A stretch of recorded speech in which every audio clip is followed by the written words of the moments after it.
चलो बाळको આપણે પરાવર્તિત ક્રિયા શીખવાના છીએ આજે। આગળના મુદ્દાની અંદર આપણે ચેતાકોષની રચના, ચેતાકોષની આકૃતિ આ બધી બાબતો શીખ્યા। એની પહેલા આપણા શરીરના સંવેદનાગ્રાહી અંગો નાક, જીભ, કાન, ચામડી, ત્વચા, આંખ संवेदनाग्राही अंगो અને એના કાર્ય પણ શીખ્યા। ટૂંકમાં પાઠની પ્રસ્તાવના આપણે શીખ્યા। એટલી વાત સ્પષ્ટ થઈ કે સજીવના શરીરમાં ખાસ કરીને મનુષ્યમાં ચેતાતંત્ર સક્રિય હોય છે આ નિયંત્રણ અને સંકલનનું કાર્ય કરવા માટે। તો આજે આપણે આ નિયંત્રણ અને સંકલનના કાર્યને વેગ આપતી ક્રિયા એટલે પરાવર્તિત ક્રિયા શીખવાના છીએ। परावर्तित क्रिया नो अर्थ शू है, मतलब शू है? What is the meaning of reflection process? Reflection जे प्रक्रिया थाय छे ए मगजना ऐच्छिक केंद्रोनी जाण बहार थती प्रक्रिया छे। टूंकमां परावर्तित क्रिया बाळको एवी छे के जेनी जाण मगजने होती नथी। मगजना ऐच्छिक केंद्रोनी जाण बहार बाह्य उत्तेजना दर्शावता अनैच्छिक अने झड़पी प्रतिचारने परावर्तित क्रिया कहे छे। बहुत स्पष्ट અને સરસ વ્યાખ્યા છે। મગજના ऐच्छिक કેન્દ્રોની જાણ બહાર એટલે મગજના ઈચ્છા દર્શાવતા કેન્દ્રોને જાણ હોતી નથી। દાખલા તરીકે એક ઉદાહરણ આપું પરાવર્તિત ક્રિયાનું। પહેલા વ્યાખ્યા ઉપર જોઈશું કે મગજના ऐच्छिक કેન્દ્રોની જાણ બહાર બાહ્ય ઉત્તેજના દર્શાવવા માટે અત્યંત ઝડપી અને અનૈચ્છિક પ્રતિચારને પરાવર્તિત ક્રિયા કહેવાય। ऐच्छिक એટલે ઈચ્છા મુજબ મારી ઈચ્છા છે અહીંયા પડેલી પેનને હું ઉંચકું તો ऐच्छिक प्रतिचार છે। કોઈ પણ વ્યક્તિ કોઈ ઈચ્છા મુજબ કાર્ય કરે છે, સાયકલ ચલાવવાની ઈચ્છા ધરાવે છે, પેન્ડલ લગાવે છે, ऐच्छिक કાર્ય છે। પણ કેટલાક કાર્ય એવા છે કે જે અનૈચ્છિક છે અને ઝડપી છે અને આપણને ખબર જ નથી હોતી, મગજની જાણ બહાર થતા હોય છે તો એ પરાવર્તિત ક્રિયા। દાખલા તરીકે ગરમ વસ્તુને હાથ અડકતા હાથને पाछो खेंची लेवो। गरम वस्तु ने हाथ के तरत पाछो खेंची ले एमा मगजने खबर होती नथी એટલે અનૈચ્છિક અને અત્યંત ઝડપી પ્રતિચાર એટલે પરાવર્તિત ક્રિયા। તો મગજના હવે સમજાઈશ વાત મગજના ऐच्छिक કેન્દ્રોની જાણ બહાર બાહ્ય ઉત્તેજના સામે દર્શાવાતા અનૈચ્છિક અને ઝડપી પ્રતિચારને परावर्तित क्रिया कहे छे। गरम वस्तुने हाथ अडकता गरम वस्तुने हाथ अडकता हाथने पाछो खेंची लेवो ए परावर्तित क्रिया छे। अने मित्रों दरेक सजीव परावर्तित क्रियामां भाग लेतुं होय, खास करीने मोटा भागना सजीवो प्राणीओ भाग लेता होय छे। तो ए परावर्तित क्रिया दर्शाववा शुं करे छे तो के ते अस्तित्व माटे पोताना अस्तित्व माटे, कारण के नहींतर गरम वस्तुने हाथ अडे ने आपणे एमनेम राखीए तो भले गरम लागे तो आपणे अस्तित्व पूરું થઈ જાય। આપણું વ્યક્તિ છે એ જીવતો ના રહે તો અસ્તિત્વ માટે અનૈચ્છિક પ્રતિચાર રૂપે દર્શાવાતી અગત્યની ક્રિયા। બીજો મુદ્દો તમને કહી દઉં, અનૈચ્છિક પ્રતિચાર રૂપે અસ્તિત્વ માટે દર્શાવાતી અગત્યની ક્રિયા જેમાં મગજની કોઈ સક્રિય ભૂમિકા હોતી નથી એને પરાવર્તિત ક્રિયા કહે છે। ફરીથી કહી દઉં, સજીવ પોતાના અસ્તિત્વ માટે ત્વરિત એટલે ઝડપથી અનૈચ્છિક इच्छा मुजब नहीं अनैच्छिक प्रतिचार रूपे दर्शावाती एवी क्रिया के जेमा मगजनी कोई सक्रिय भूमिका होती नथी एने परावर्तित क्रिया कहे छे। बंने रीते व्याख्या छे बहुत स्पष्ट। मगजना ऐच्छिक केंद्रोनी जाण बहार बाह्य उत्तेजना सामे दर्शावाता अनैच्छिक अत्यंत झड़पी प्रतिचारने परावर्तित क्रिया कहेवाय। અને બીજું अस्तित्व માટે ત્વરિત અનૈચ્છિક પ્રતિચાર રૂપે દર્શાવાતી ક્રિયા કે જેમાં મગજની કોઈ સક્રિય ભૂમિકા હોતી નથી એને પરાવર્તિત ક્રિયા કહે છે। મિત્રો તો તમને એક પ્રશ્ન થાય કે મગજની કોઈ ભૂમિકા હોતી નથી તો એ કોણ આ પરાવર્તિત ક્રિયાનું સંચાલન કરે છે? મગજ સક્રિય નથી તો કોણ આ પરાવર્તિત ક્રિયાનું સંચાલન કરે છે? કરોડરજ્જુ આ પરાવર્તિત ક્રિયાનું સંચાલન કરે છે।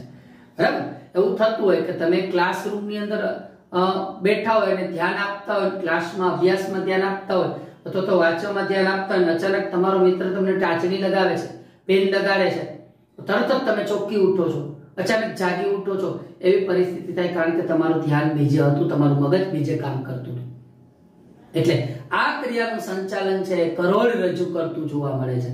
હવે કરોડરજ્જુ કેવી રીતે આનું સંચાલન કરે છે આપણે શીખવાના છીએ, પણ પેલા પરાવર્તિત ક્રિયાના ઉદાહરણો જોઈ લઈએ. આપણી આસપાસ ઘણી બધી પ્રક્રિયાઓ આપણે તમને હમણાં ઉદાહરણ આપ્યું કે અજાણતા જ પિન લાગવાથી હાથ ઝડપથી ખેંચાઈ જવો, ગરમ વસ્તુને હાથ અડતા હાથ ખેંચાઈ જવો, ગરમ વસ્તુને પગ અડતા પગ ખેંચાઈ જવું, ઉધરસ ખાવી, અચાનક ઉધરસ આવી, બગાસું ખાવું, છીંક ખાવી, ઉરોદર પટલનું સંકોચન હલનચલન થવું.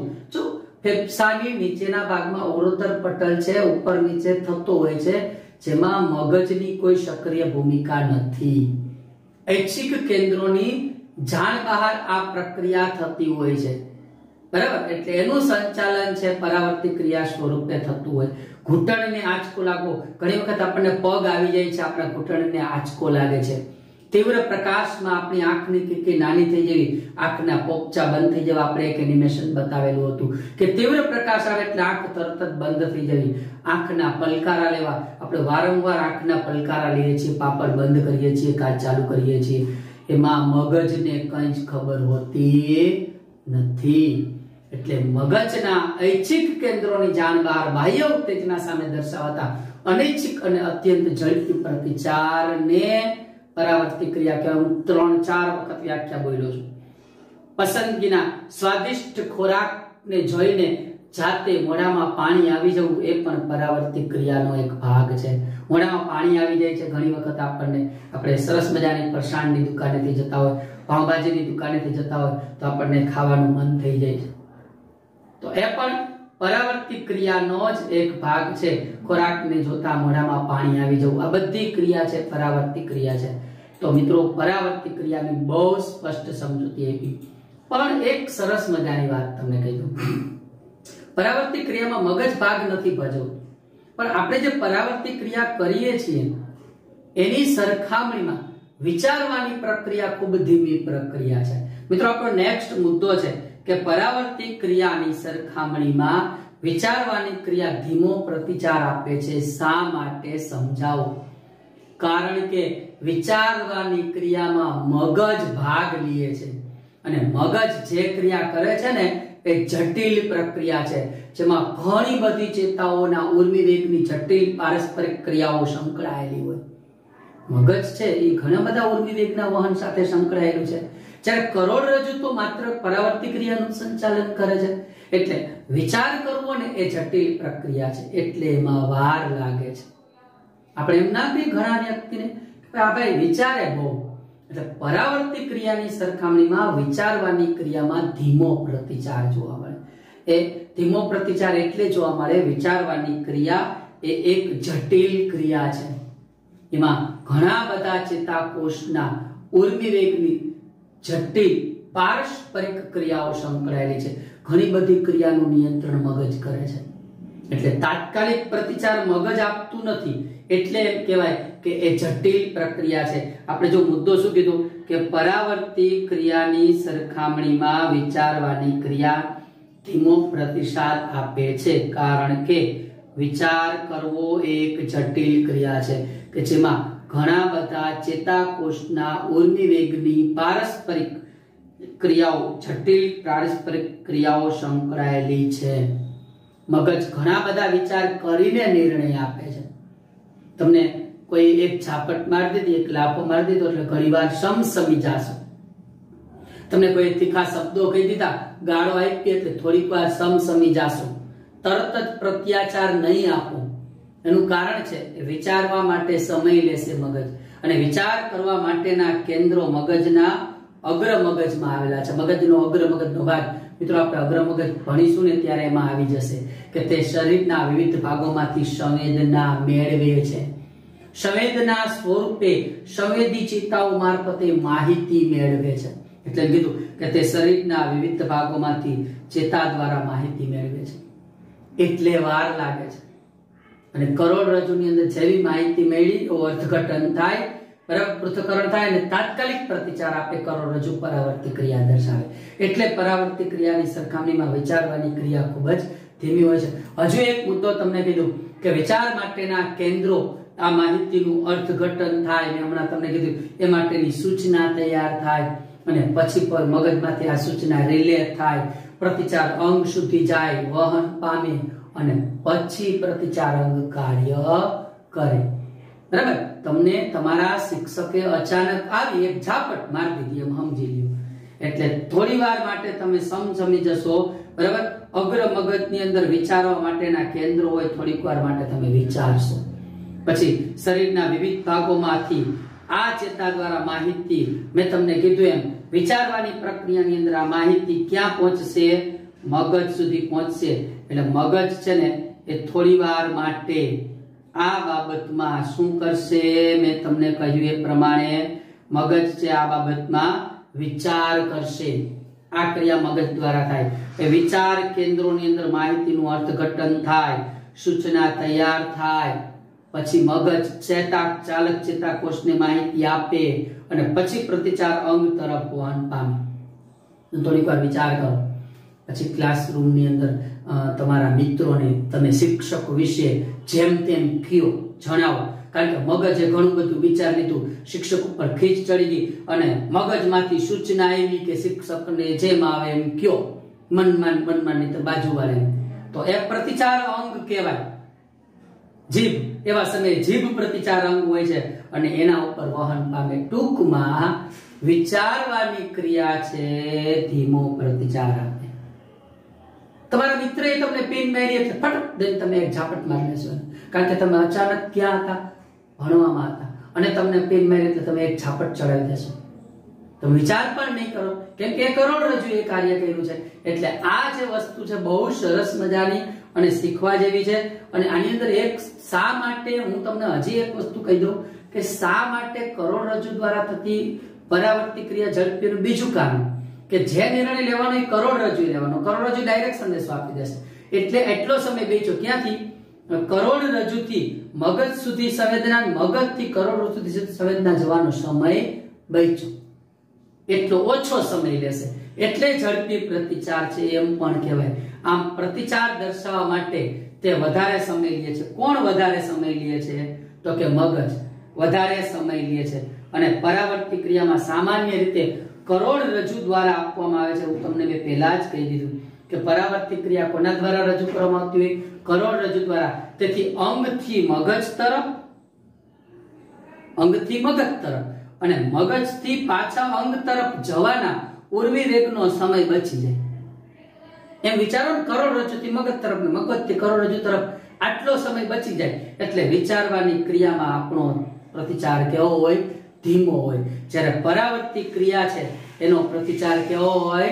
ઝડપી હોય. કારણ કે નિર્ણય કોણ લઈ લે છે?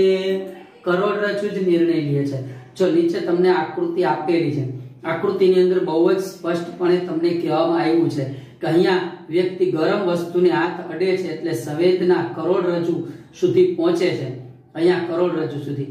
આ કરોડરજ્જુની બાજુમાં જુદી આકૃતિ આપેલી છે કે કરોડરજ્જુમાં સંવેદના જાય એટલે એનું અર્થઘટન થઈ અને ફટાફટ તાત્કાલિક પ્રતિચાર સ્વરૂપે આપણે અહીંથી જ વિચારીએ. તાત્કાલિક પ્રતિચાર અંગ એટલે આ સ્નાયુ, એ લાલ બતાવ્યું છે એ પ્રતિચાર અંગ છે, જેને શું કહેવાય છે?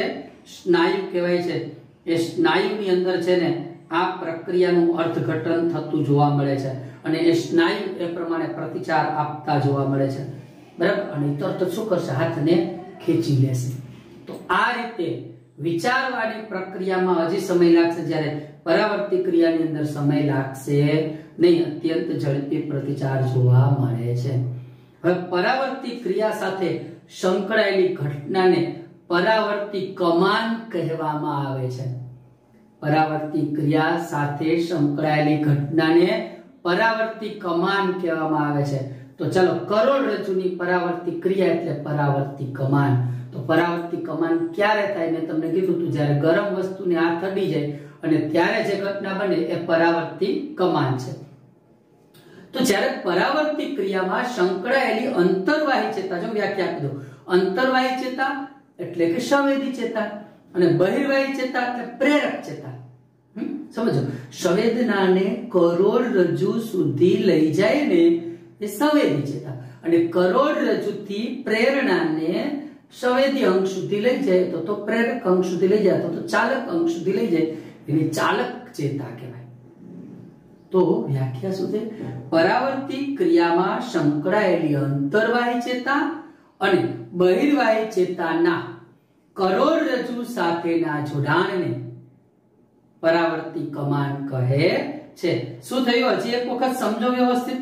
અંતર્વાહી ચેતા એટલે સંવેદી ચેતા, ગરમ વસ્તુને જ્યાં હાથ અડ્યો ત્યાંથી સંવેદી ચેતા ક્યાં સુધી આવી? કરોડરજ્જુ સુધી આવી. કરોડરજ્જુએ જે મેસેજ પાસ કર્યો પ્રેરક ચેતા કે ચાલક ચેતા, બરાબર, એ જોડાણ ત્રણેયનું જોડાણ થયું એટલે પરાવર્તી કમાન થઈ. અંતર્વાહી ચેતાથી કરોડરજ્જુ, કરોડરજ્જુથી ચાલક ચેતા, ચાલક ચેતાથી ચાલક અંગ સુધી આખી એક કમાન રચાણી એને પરાવર્તી કમાન કહેવાય. પરાવર્તી કમાનનો માર્ગ ક્યાંથી ક્યાં સુધીનો છે? બીજો મુદ્દો આમ કહી દીધું મેં આવી ગયું એમાં કે સંવેદનાગ્રાહી અંગ એટલે હાથ, પછી સંવેદી ચેતા કોષ એટલે હાથ તમને ગરમ વસ્તુનો અડ્યો, આ સંવેદનાગ્રાહી અંગ એટલે સંવેદી અંગ, ત્યાંથી સંવેદી ચેતા શરૂ થઈ ગઈ, કરોડરજ્જુમાં ગયું. કરોડરજ્જુમાં પૃથ્થકરણીય ચેતા આવે. પૃથ્થકરણીય ચેતા એટલે કરોડરજ્જુમાં જે અર્થઘટન કરે છે ને એ પૃથ્થકરણીય ચેતા છે. જો એ પૃથ્થકરણીય ચેતા કોષ, ચાલક ચેતા કોષ, પ્રતિચારક અંગ અને પરાવર્તી કમાન એટલી, અને એ આખી રચના એટલે પરાવર્તી કમાન. આકૃતિમાં પાછું સમજાવીશ એટલે ચિંતા નહીં કરતા. ટૂંકમાં સંવેદી અને ચાલક સંદેશાનો કરોડરજ્જુમાંથી પસાર થતો ચેતા માર્ગ પરાવર્તી કમાન રચે છે. આ વ્યાખ્યા ખાસ છે. સંવેદી અને ચાલક સંદેશાનો કરોડરજ્જુમાંથી પસાર થતો ચેતા માર્ગ પરાવર્તી કમાન રચે. પરાવર્તી કમાન અત્યંત ઝડપી પ્રતિચાર છે, ખૂબ જ ઝડપી પ્રતિચાર. સંવેદી અને ચાલક સંદેશાનો કરોડરજ્જુમાંથી પસાર થતો ચેતા માર્ગ કેવો હોય એ જોઈ લ્યો. બરાબર, હવે ખાસ વ્યવસ્થિત આકૃતિ જોતા જાજો. અહીંયા શું થાય છે કે માનો કે ગરમ વસ્તુને હાથ અડે એટલે ત્યાંથી ઉત્તેજના ઉત્પન્ન થઈ, ગરમીની ઉષ્માની ઉત્તેજના ઉત્પન્ન થઈ. એ ઉષ્માની ઉત્તેજના ગ્રાહી અંગ એટલે હાથ આંગળીને લાગી એટલે આંગળીના ઉષ્માગ્રાહી અંગો ત્યાંથી સંવેદી ચેતા ચાલુ થઈ અને સંવેદી ચેતા જો વચ્ચે ચેતા કોષ દર્શાવેલો છે, એ સંવેદી ચેતા ચાલુ થઈ અને ત્યાં કરોડરજ્જુમાં પહોંચે છે. કરોડરજ્જુમાં એનું અર્થઘટન થાય. અર્થઘટન કરવા માટેની ચેતાને પૃથ્થકરણીય ચેતાકોષ કહેવાય. આપણે આના પછીની આકૃતિની અંદર શીખવાના. હાલો, એ કરોડરજ્જુ જો તમને ગોળાકાર ભાગ દર્શાવું છું, હું જે કંઈ પણ ગોળાકાર ભાગ છે એ આખું આ કરોડરજ્જુનો અંદરનો ભાગ છે. બરાબર, અહીંયા સંવેદી કેન્દ્ર તમને આપેલું છે. અહીંથી આ જે ચેતા દોરી ને એ પૃથ્થકરણીય ચેતાકોષ કહેવાય. એને પૃથ્થકરણીય ચેતાકોષ તરીકે ઓળખાય. અને અહીંથી જે ચેતા નવી શરૂ થઈ ને એને ચાલક ચેતાકોષ કહેવાય. આ જે ચેતા આવી ને એ સંવેદી ચેતાકોષ કહેવાય. આ જે અંગ આવ્યું ને ગ્રાહ્ય અંગ એ સંવેદી અંગ આવ્યું કહેવાય. બધું વ્યવસ્થિત જોઈ લો એટલે ખબર પડે. હવે ચાલક ચેતા તંતુ દ્વારા છે, ચાલક ચેતાકોષ ચેતા મારફતે પ્રતિચારાત્મક અંગ એટલે હાથના સ્નાયુ. અહીંયા તમે અડ્યા છો તો હાથના સ્નાયુ અહીંયા હશે, એને ત્યાં મેસેજ પહોંચી ગયો હાથના સ્નાયુને અને એ પ્રતિચાર સ્વરૂપે હાથને ખેંચશે એટલે આંગળી ખેંચાઈ જશે. આ પ્રતિચાર સ્વરૂપે હાથને ખેંચી લેવાય. આ કમાનને પરાવર્તી કમાન કહેવાય.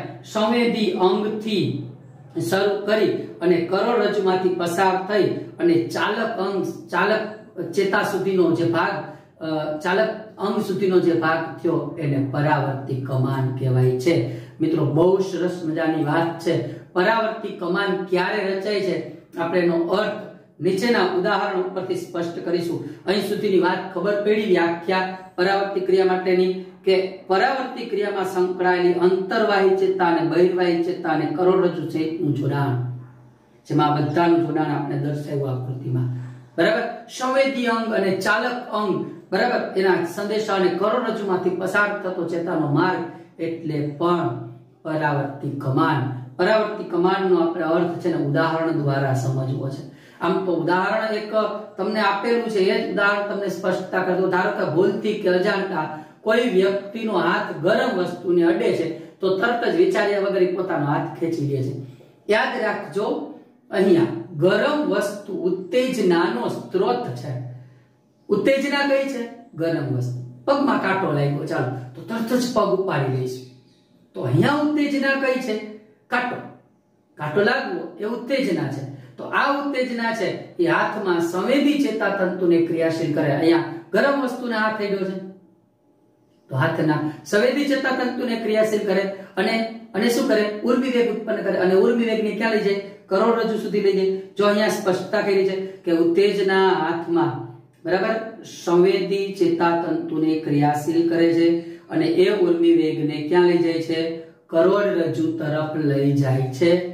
હાલો હવે એની બહુ સરસ મજાની બહુ સ્પષ્ટ તમને સમજાય એવી એક આકૃતિ, મોટી બધી આકૃતિ આપણે જોઈએ છીએ. અહીંયા તમને મોટો બધો સરસ મજાનો હાથ દેખાય છે અને એ વ્યક્તિ છે એ ગરમ વસ્તુને હાથ અડાડતો હોય એવું તમને દેખાય છે, સ્પષ્ટતા થાય છે. અને એ હાથની સંવેદના એ કરોડરજ્જુ તરફ જાય છે એ પણ બહુ સ્પષ્ટપણે અહીં તમને ચોખ્ખું સમજાય. એટલે જો ગ્રાહી એકમ ચામડી, અહીં આ ઉત્તેજના કહેવાય. ગરમ વસ્તુ છે ને ઉત્તેજના કહેવાય. ગ્રાહી એકમ ચામડી, ત્યાંથી ચેતા છે એ સંદેશો લઈને જાય છે. આ ચેતા, બીજી ચેતા, ત્રીજી ચેતા, ચેતાપેશી રચાતી હોય એ ચેતાપેશી સંવેદી ચેતાકોષ ક્યાં લઈ જાય છે?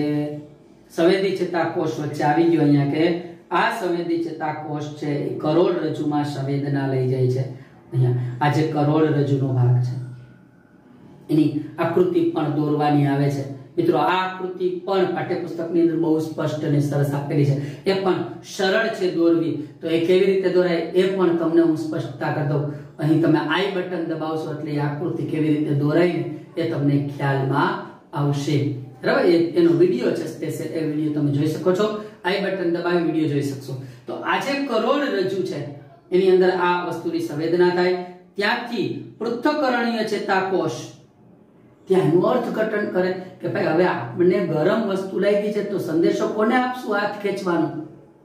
હા, હાથના સ્નાયુને અપાય, પગના સ્નાયુને તો ન અપાય. તો હાથના સ્નાયુને એને કહેવાય પૃથ્થકરણીય ચેતાકોષ છે. ચાલક ચેતાકોષ એટલે હાથના સ્નાયુને સંદેશો આપે છે.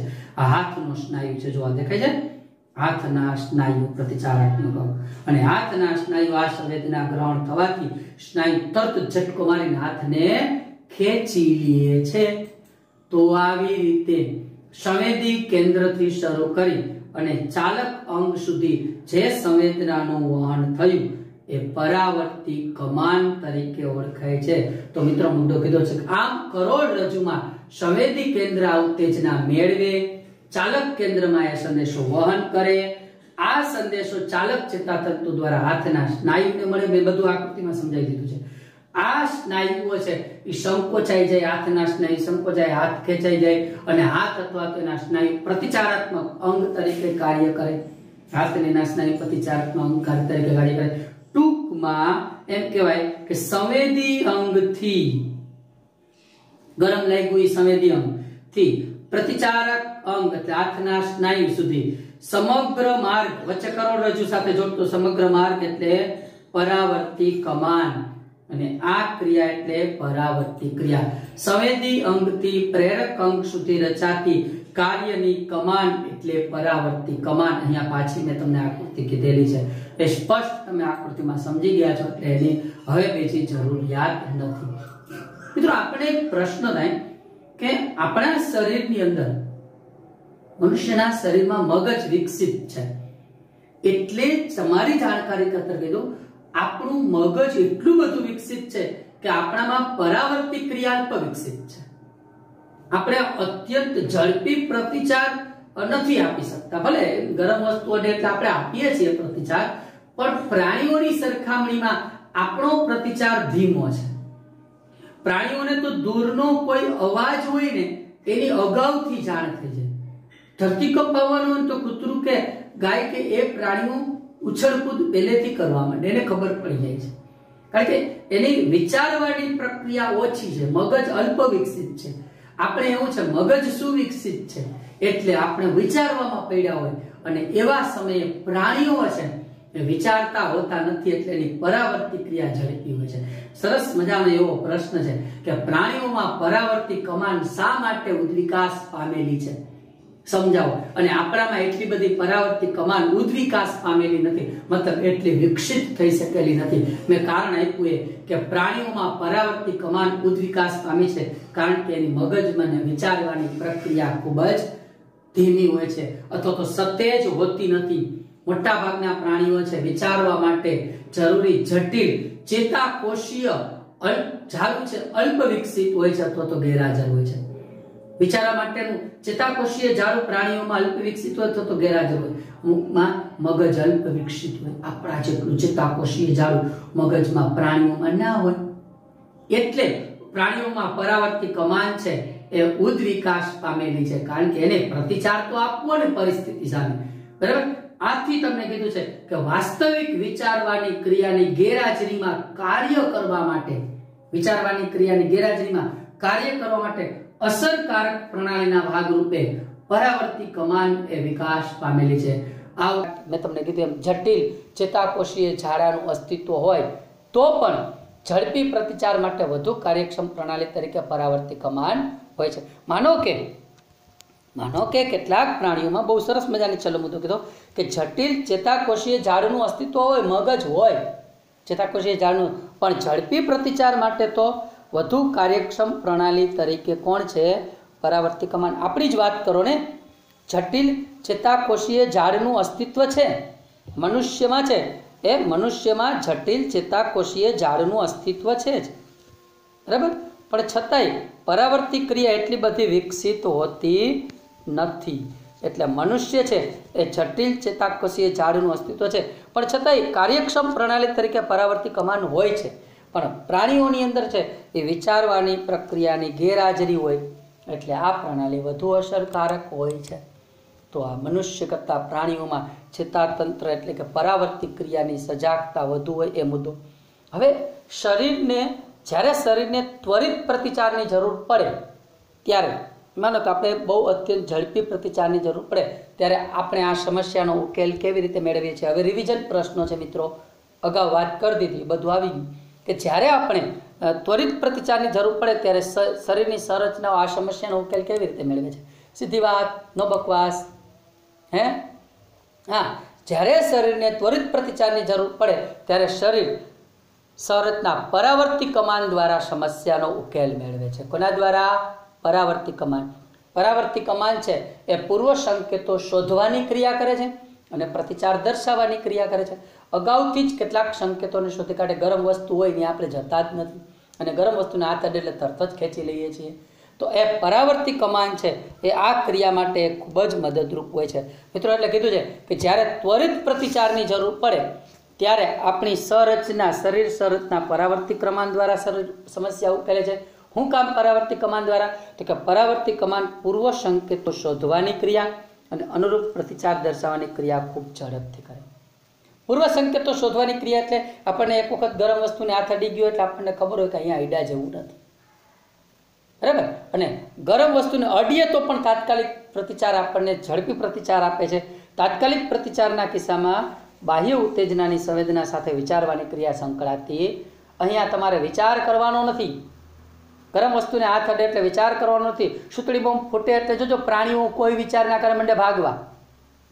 આપણે હજી થોડોક વિચાર કરીએ એટલે આપણી પરાવર્તિત ક્રિયા એટલી બધી સક્રિય ના હોય ખરા, બરાબર. ચેતાકોષોનું જટિલ જાળ છે, પરાવર્તિત ક્રિયા સક્રિય છે. આપણે આ કાન બંધ કરી દઈએ, આપણે ભાગીએ નહીં તો આપણે તરત જ સુતળી બોમ્બ ફૂટે એટલે કાન બંધ કરી દઈએ. તો કહેવાનું તાત્કાલિક પ્રતિચારના કિસ્સામાં બાહ્ય ઉત્તેજનાની સંવેદના સાથે વિચારવાની ક્રિયા સંકળાયેલી હોતી નથી અને શરીરના વિવિધ ભાગની ચેતાઓ મગજ તરફ જતા માર્ગમાં કરોડરજ્જુમાં એક જૂથમાં ભેગી થઈ જાય છે અને તાત્કાલિક પ્રતિચારની જરૂર પડે ત્યારે ઉર્મિવેગ કરોડરજ્જુથી મગજ તરફ જતા નથી. એટલે ઝડપ થાય છે એવું તમને મેં સ્પષ્ટતા કરી. શા માટે ઝડપ થાય ફરીથી સમજો. હું કીધું જ્યારે શરીરને ત્વરિત પ્રતિચારની જરૂર પડે ત્યારે એમાં શું હોય? પરાવર્તિત ક્રિયા. કારણ કે પરાવર્તિત કમાન છે એ શોધવાની ક્રિયા અને પ્રતિચાર આપવાની ક્રિયા ઝડપથી કરે છે અને બાહ્ય ઉત્તેજનાની સંવેદના સામે વિચારવાની પ્રક્રિયા થતી નથી અને શરીરના વિવિધ ભાગોમાં ચેતાઓથી મગજ તરફ ઉર્મિવેગના પ્રક્રિયાની અંદર કરોડરજ્જુમાં એક જૂથ ભેગું થાય અને તાત્કાલિક પ્રતિચારની જરૂર પડે ત્યારે ઉર્મિવેગ કરોડરજ્જુથી મગજ તરફ જતા નથી. મગજને સંદેશો ન આપ. કરોડરજ્જુ પોતે નિર્ણય લઈ લે છે. આપણો છેલ્લો પ્રશ્ન એ છે, આ માટે જરૂરી જોડાણ કયું? આ માટે જરૂરી જોડાણ કયું? તો કે ત્વરિત પ્રતિચાર માટે જરૂરી જોડાણ કયું? તો કે પરાવર્તી કમાન. ત્વરિત પ્રતિચાર માટે જરૂરી જોડાણ કયું? પરાવર્તી કમાન. કેવી રીતે?